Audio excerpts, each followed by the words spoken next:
Veja só, pessoal, esse vídeo em especial vai ser feito para trazer a refutação de algumas alegações do Fábio Sabino, que é um pesquisador, certo, da Bíblia, que faz vídeo há bastante tempo aí nas redes sociais, certo, e de um filósofo, certo, que está junto dele dentro do podcast chamado Redcast, que os dois afirmaram algumas alegações que, ao meu ver, são equivocadas, extremamente equivocadas, entendeu? Então, como um especialista da área, e eu não falo especialista por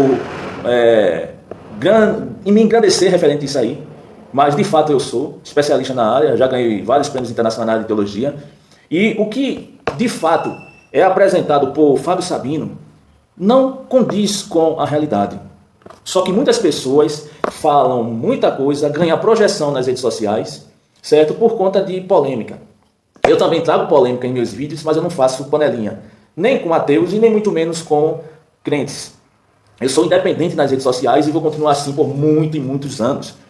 Entende? Mas, todavia, eu tenho a proposta de trazer a veracidade da informação, independente do corporativismo, independente da bandeira que a pessoa faz parte.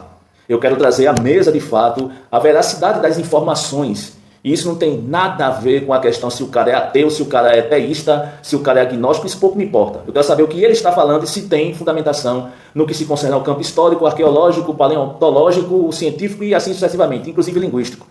Não me interessa simplesmente se o cara é crente ou não é crente. Essa briga eu deixo para vocês.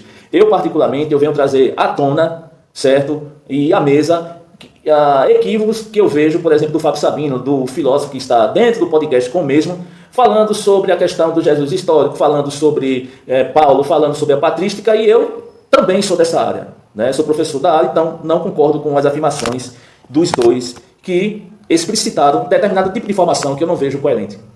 Então aqui não vai o ataque pessoal a nenhum deles, mas eu vou, sim, trazer uma retórica referente à afirmação que eles trouxeram à mesa. O que Fábio Sabino alegou foi que Paulo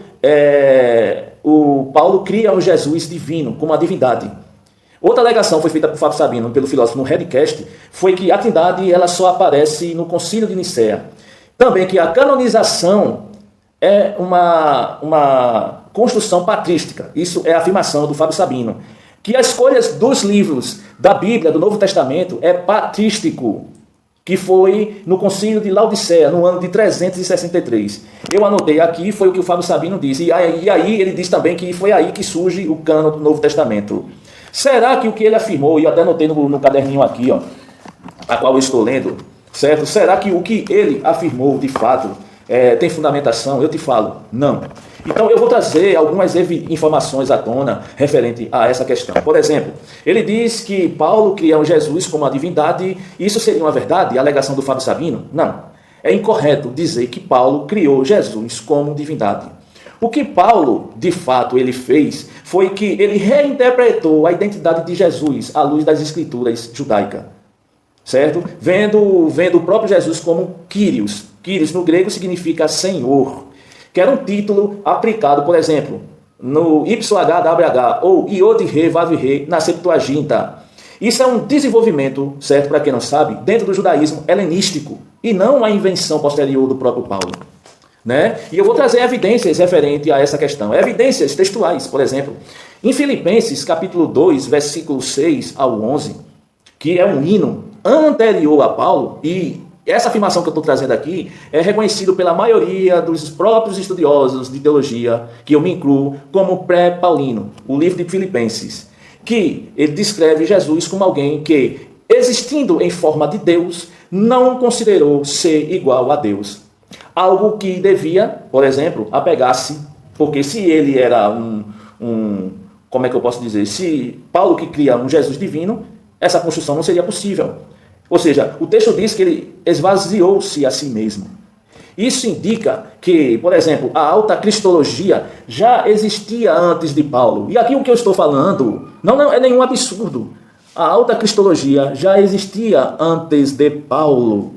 Ele está apenas citando uma tradição litúrgica, pessoal, uma tradição litúrgica anterior.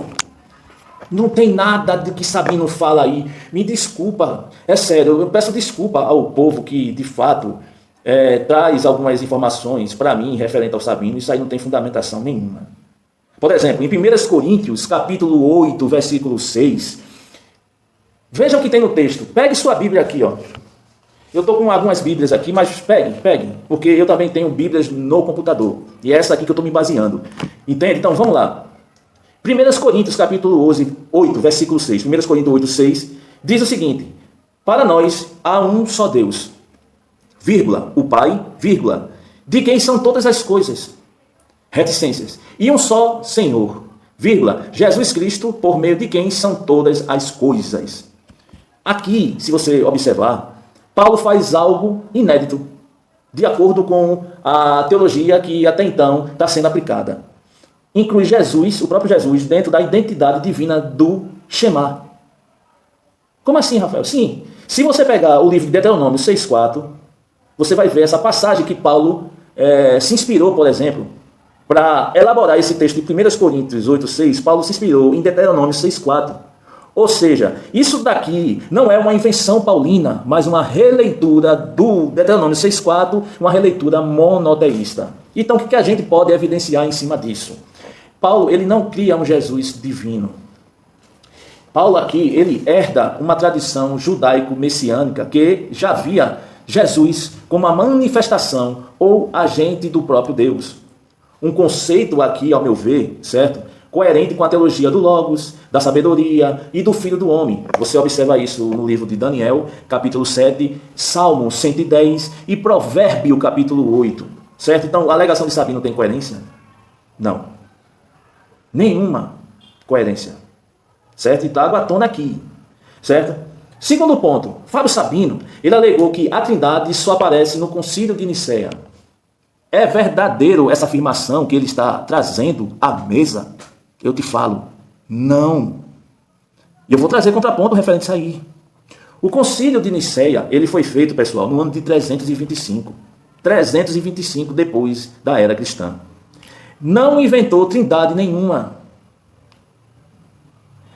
O que aconteceu foi que fixou um vocabulário técnico. Como assim, Rafael? Fixou um vocabulário técnico. Homoousios, que significa da mesma substância. Então, homoousios, certo? Daqui significa da mesma substância, certo? Para descrever uma crença que já existia há mais de 2 séculos. E quais evidências históricas a gente pode trazer à mesa referente a isso? Inácio de Antioquia, no ano 110 depois da era cristã. Ele escreve, certo? A seguinte coisa: há um só médico, carnal e espiritual, gerado e não gerado, certo? Deus em homem, vírgula, vida verdadeira na morte. Aonde você vê isso? Se você pegar a carta aos Efésios 7:2, você vai ratificar o que eu estou falando aqui. Ou seja, isso mostra claramente uma cristologia trinitária funcional, certo? No início do século II. Então foi a partir do século II que vem uma cristologia trinitária funcional. Justino Marte, eu vou trazer a mesa aqui, já que não, assim, Justino Marte, no ano 150 depois da era cristã, foi o tipo do momento que ele estava aqui presente entre nós, ele fala, certo, que do Pai, do Filho e do Espírito como 3 graus de distinção em uma mesma realidade divina. Você vê no livro dele chamado Apologia 1 e 13. Apologia 1 e 13, você vê isso. Tertuliano, no ano 200, depois da era cristã, é o primeiro a usar o termo Trinitas.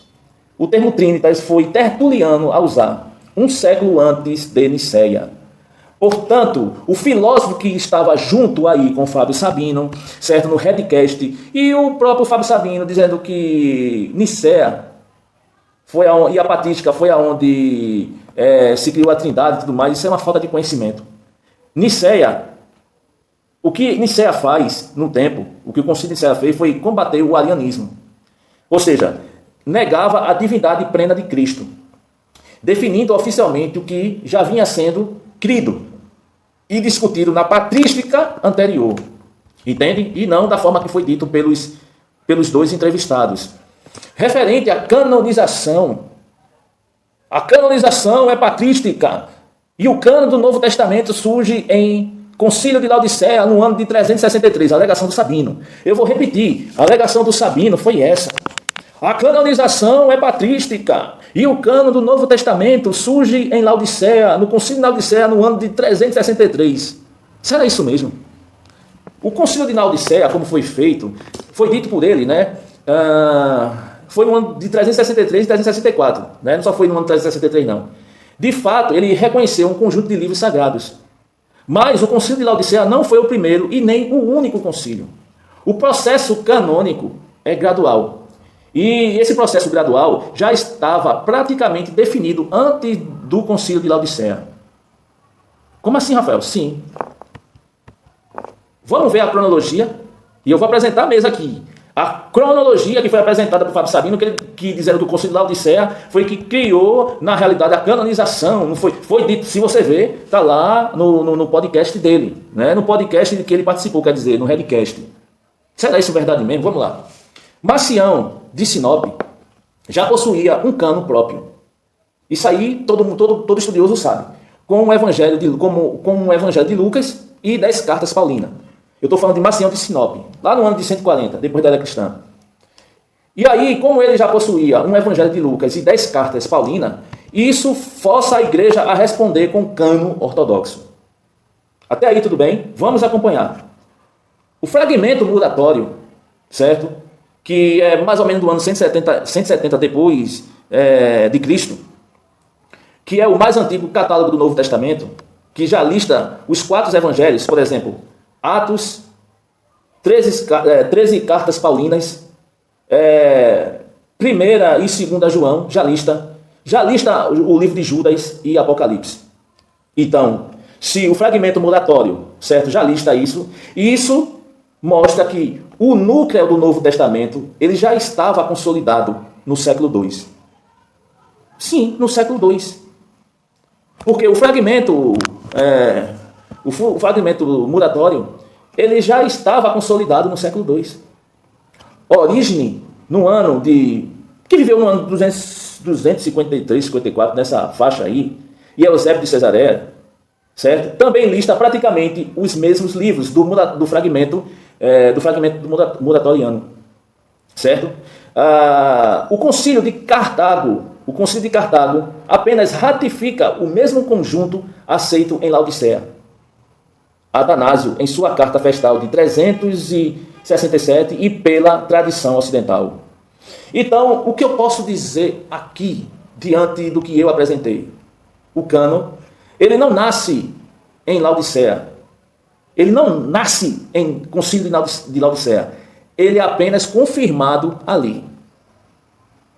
Entende? Ele não nasce. Então, vamos trazer à tona a veracidade das informações, porque, me desculpa, pessoal, tem coisas assim que eu observo no YouTube, nas redes sociais, que eu posso fazer a minha parte, né?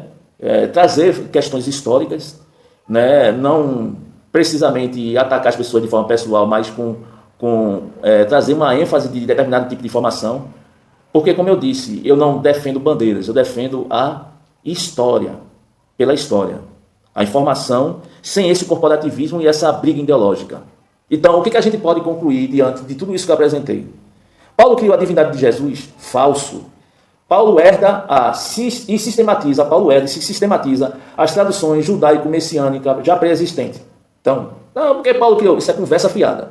A Trindade nasceu no Concílio de Nicéia, como foi apresentado pelos 2 indivíduos aí, inclusive Fábio Sabino, é uma informação parcial. Por quê? Nicéia, ele definiu termos. Ele não criou as doutrinas da Trindade. O cânon do Novo Testamento surgiu no Concílio de Laodiceia, como foi apresentado pelo Fábio Sabino? Falso. O cânon já circulava desde o século II. Laodiceia apenas ratificou esse cânon, mas ele não criou. O cânon já existia desde o século II. Entende? Então, me desculpa, pessoal, assim, eu peço desculpa, mas eu tenho que trazer à tona as informações reais sobre isso daí, certo? Eu tenho que trazer à tona tudo isso aqui para todos vocês, e abaixo eu trago as devidas referências bibliográficas a qual eu consultei e que eu recomendo para o povo para pesquisa, se o que eu estou falando há um equívoco. Entende? Então, eu trago a informação à tona para todos vocês e me desculpe, eu não gosto de forçação de barra. certo? Então eu trago a informação factual aqui e quem quiser consultar, consulte. E se eu estiver falando alguma inverdade, vocês vão analisar diante das referências que eu utilizei, tá bom? Um abraço do professor Rafael Nascimento, referente ao vídeo do Fábio Sabino. Um abraço.